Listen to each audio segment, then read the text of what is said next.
What is up, YouTube? My name is Clickwood, and I am back again bringing you another head-to-head seasons gameplay on Madden 25 Ultimate Team.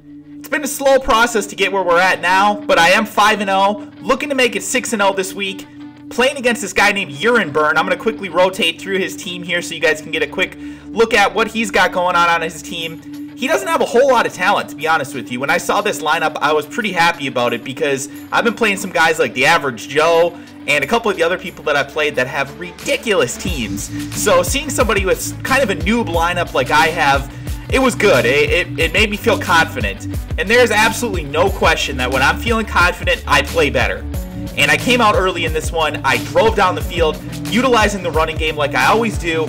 A lot of people say that I don't switch up my gameplay enough, but you know what? If it works, it works. And right here, you're going to see a pre-snap adjustment. I'm able to get him to move his line exactly where I wanted him to go, and Reggie Bush runs off the edge for a big touchdown, starting the game off super strong, 7-0, and he's going to get the ball now on offense. First play, look at this pass rush. We almost get him all the way back near the end zone, but he's able to dump it off. He gains about 8 here on the first play. He does end up getting a first down on that drive, and now he's going to start to tight end spam me. And I know that it's coming. I know that he's looking for Charles Clay just over and over and over again, and for some reason I just couldn't cover him. He does finally make a mistake here, though. Rather than going to Charles Clay, who he probably could have hit, get over here! Casey Hayward's going to pick him off as he looks for a wide receiver, and that's going to put me back on offense. Now, I'm unfortunately not able to get anything going on this drive, and I do end up having to punt after I make a couple of stupid plays here. I wasn't able to get the run going, and I almost threw a pick there. That would have been a disaster. Thankfully, he didn't have anybody with great awareness there, because that would have probably been an easy interception for him. Now he's back on offense, and he's going to fire it down the field for a big gain. One of his biggest gains of the game. Sidney Rice with a 29-yard reception. 2nd and 6 now, and boom! Malcolm Smith lays the smack down in the backfield, makes it 3rd and 10, and I know he's going to be passing, and I love to be in those situations. I have great corners. Casey Hayward comes up with yet another interception, gets me the ball back, and he's going to run it for a few extra yards here. Back on the grind now on offense. We're going to keep trying to run the ball here with the combination of Reggie Bush and Chris Johnson. Reggie's not quite as fast as Chris Johnson, but I do have the Trindon Holiday card now.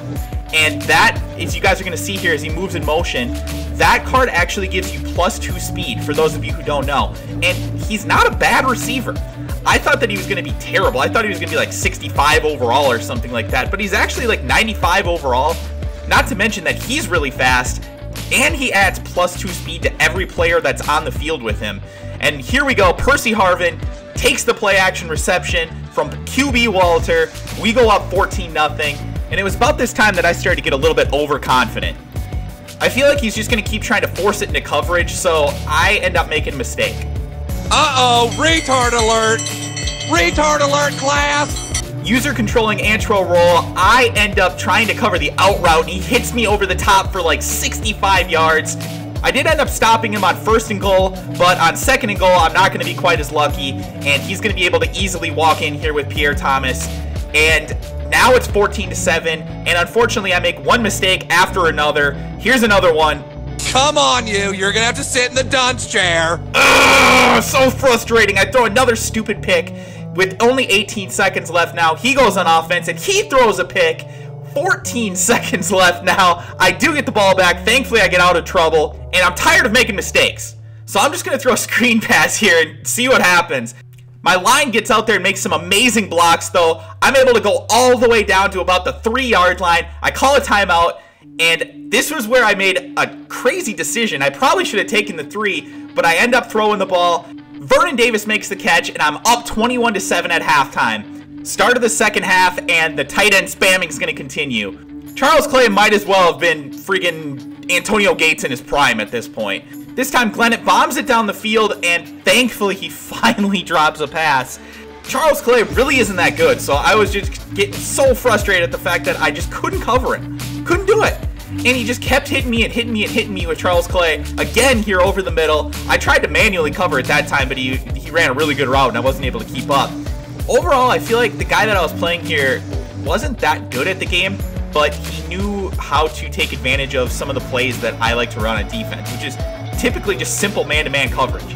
And you can see here the out routes that he was running with his tight end. Even though I had guys right there, he was still able to just sneak it in there and sneak it in there and sneak it in there and get first downs, drive the ball down the field with relative ease for the most part. But unfortunately for him, he did not have very good skills on defense, and I was able to take advantage of that.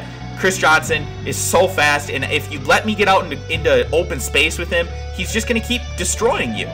So word to the wise, commit to the run more often against me, I guess. Anyways, here, Walter Payton's going to make a throw wide open, and he just makes an awful throw. I don't understand what happened there, planting the feet and everything. But anyways, didn't really matter. Chris Johnson was too much for him. Another touchdown for us on the ground. Check this out. About 3 minutes left on the clock in the fourth. Casey Hayward makes his third interception of the game. He tested him once again. And, you know, when you test out these guys who are significantly better than the receiver that you're throwing to, sometimes that's just going to happen. And he didn't really have great receivers. So when he throws it up into coverage like that, occasionally my guys are just going to make the play. And that's what happened on that one. There's no user or anything involved in it. Back on offense, Chris Johnson off the edge one more time, and I go up 35-14. My opponent's back on offense now, fourth down. He has to throw. I drop a pick, but it's no big deal. Casey Hayward could have had his fourth interception there. And now watch this. I could have scored here, but I decided that I'm just going to take the tackle and run out the clock. Now I start kneeling the ball here. I'm trying to run out the clock. It's pretty obvious. He doesn't have any chance of coming back. He decides to call a timeout, so you know what? Screw it. I'm going to run it in again. Chris Johnson, one more time for another touchdown. I don't like it when people are calling timeouts trying to make the game longer than it should be. Just take your loss, dude. You know what I mean? There's no point. Now I get another interception, and again, I could have scored here, but I decide I'm just going to run and take the tackle, run out the clock. I'm not trying to rub in the score. I'm really not. But my opponent's just going to be that D-bag, and he's going to start taking offsides penalties. And, you know, it's one of those things where it's just bad sportsmanship. Why do you have to do that? I don't get it, but whatever.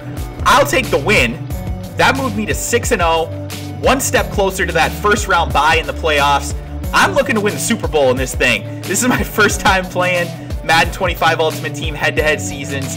I'm having a lot of fun doing it, guys, so I hope you guys enjoyed this video. If you did, please leave a like. If you could subscribe, I would greatly appreciate it. Leave me a comment. Let me know what you like about the video. If you didn't like something, let me know that as well. I'm always looking to make things more fun and more exciting for you guys, so don't feel shy. Let me know in the comments below. Thank you guys so much for watching. I really do appreciate it. Stay tuned because we'll have a new video in the next couple of days, and I will talk to you beautiful bitches again soon.